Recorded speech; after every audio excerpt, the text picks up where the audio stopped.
Bonjour et bienvenue dans le 9e épisode de l'Almanach de la semaine du 4 au 10 mai. Le 5 mai 2000, dans la boîte aux lettres électroniques de beaucoup de monde se cache une petite lettre d'amour.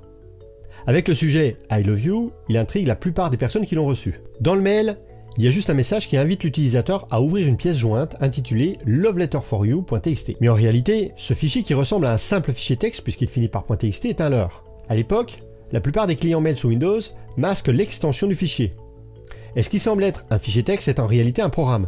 Le vrai nom du fichier est loveletterforyou.txt.vbs. La conséquence directe est qu'une fois qu'on clique dessus, au lieu d'afficher le contenu du supposé fichier texte, un programme s'exécute. Ce vers, une variante de la grande famille des virus, va alors faire deux choses distinctes. D'un côté, il va analyser le carnet d'adresses d'Outlook, énormément utilisé à l'époque, et envoyer le virus à chaque contact du carnet d'adresses. Bon, ça c'est un peu comme le vers Melissa dont j'ai parlé dans un épisode précédent de l'Almanach. Mais le plus destructeur reste à venir. Au même moment, le programme recherche des fichiers de type Word, des images, des fichiers audio comme des MP3 et plein d'autres types de fichiers. Mais il ne les efface pas, il remplace simplement le contenu par le vers lui-même. Ce virus fera beaucoup de dégâts et par exemple, il va surcharger le réseau du Parlement britannique ou encore le réseau du Pentagone. On annonce près de 10 milliards de dégâts, mais les sommes annoncées sont souvent un petit peu surévaluées quand même. L'expéditeur initial du virus sera rapidement identifié aux Philippines, mais à cette époque, il n'y a pas de loi contre la cyberdélinquance dans ce pays, ce qui fait que son auteur ne sera jamais condamné. Alors il avoue être l'expéditeur accidentel du premier email, mais pas l'auteur du virus. Aujourd'hui, ce virus est un exemple de social engineering, car c'est la victime qui est incitée à ouvrir l'email et à cliquer sur le virus pour l'exécuter. À la fin des années 80, les jeux n'étaient évidemment pas aussi riches que les jeux actuels. Une des raisons était la puissance ridicule des machines de l'époque, mais aussi la relative jeunesse du monde du jeu vidéo. Et au début des années 90, beaucoup de jeux étaient des jeux de stratégie ou des jeux de plateforme. Et là-dedans, un petit groupe de développeurs, qui s'identifient sous le nom de Ideas from the Deep, travaillent sur différents jeux pour un studio de jeux vidéo. L'équipe est composée de noms aujourd'hui mythiques comme John Romero, John Carmack, Tom Hall, Adrian Carmack et Jay Wilbur. L'équipe se rebaptise rapidement ID Software et commence à explorer des idées de jeux plus sombres et plus sinistres. John Carmack étudie les possibilités des jeux en 3D, comme dans les simulations de l'époque. Mais c'est là que la puissance des machines commence à montrer de grosses faiblesses. Carmack a alors l'excellente idée de développer un petit moteur 3D qui ne fait les calculs que sur les éléments visibles pour le joueur. Et oui, à l'époque, on faisait les calculs sur la totalité des éléments présents dans la pièce. Après l'avoir essayé dans quelques jeux, l'équipe a l'idée de faire le remake en 3D d'un jeu sorti en 1981 sur l'Apple II, mais aussi sur Commodore 64, Atari et DOS quelques années plus tard, jeu qui s'appelle Castle Wolfenstein. Le jeu se passe pendant la Seconde Guerre mondiale, et l'objectif du joueur va être de taper sur du nazi, avec des effusions de sang comme on n'en a encore jamais vu dans un jeu vidéo.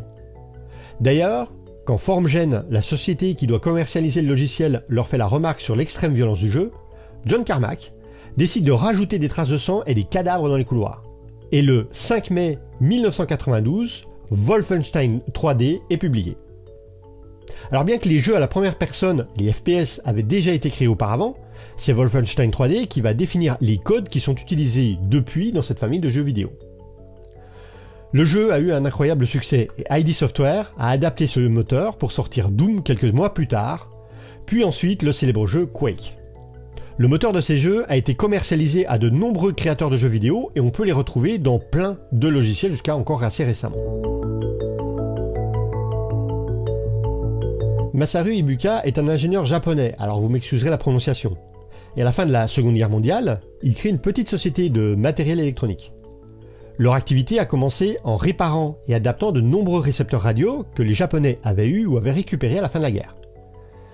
La demande était croissante et de nombreux Japonais voulaient avoir des nouvelles du monde entier. Les clients étaient très satisfaits du travail sur les radios et récompensaient souvent les employés en leur apportant du riz, une denrée pourtant rare à cette époque de reconstruction. Et du coup, ils commencèrent à travailler sur la conception et la vente d'un appareil électrique pour cuire le riz.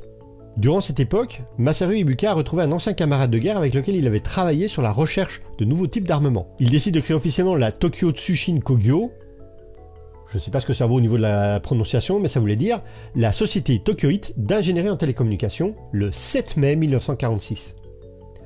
Un des premiers succès de l'entreprise sera une couverture chauffante qui s'est vendue comme des petits pains.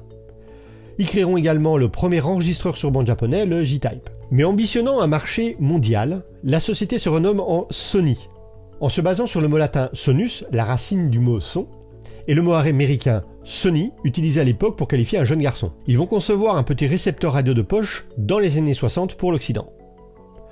Depuis, de nombreuses innovations modernes ont été créées, comme par exemple le Walkman, le CD audio avec Philips, le Blu-ray avec Matsushita, le format Betamax qui a été très utilisé chez les professionnels de l'audiovisuel, la disquette 3 pouces et demi et bien d'autres.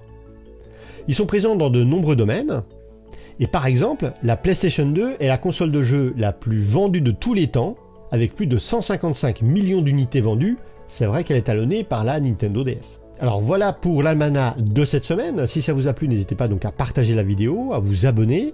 Si vous souhaitez soutenir mon boulot, les liens vers un Tipeee, un Utip et un Patreon sont dans la description. Et puis moi je vous dis à la prochaine.